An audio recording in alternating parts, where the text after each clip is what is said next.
Break બાદ સમાચારમાં આગળ નજર કરી અમદાવાદના રાણીપ વિસ્તારની એક સોસાયટીના પાર્કિંગમાં ગત મોડી રાત્રે આગ લાગી હતી। જીએસટી ફાટક પાસે આવેલા સાકેત એપાર્ટમેન્ટમાં આગની ઘટના બની હતી।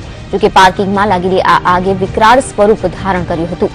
તેની જ્વાળાઓ ચોથા માળ સુધી પહોંચી હતી। આ આગમાં માતા પુત્રનું મોત નીપજ્યું છે। આ ઘટનામાં અનેક લોકો પણ ઇજાગ્રસ્ત બન્યા છે। તો જોતજોતામાં 40થી વધુ વાહનોને આગની અડફેટમાં આવી જતા બળીને ખાખ થઈ ગયા હતા। તો ઘટનાની જાણ થતાં જ ફાયર બ્રિગેડની 2 ગાડીઓ પણ ઘટના સ્થળે પહોંચી ગઈ હતી અને 1 કલાકની ભારે જહેમત બાદ આગ પર કાબુ મેળવાયો હતો। જે બાદ રાણીપ પોલીસે ઘટના સ્થળે પહોંચીને વધુ તપાસ હાથ ધરી હતી।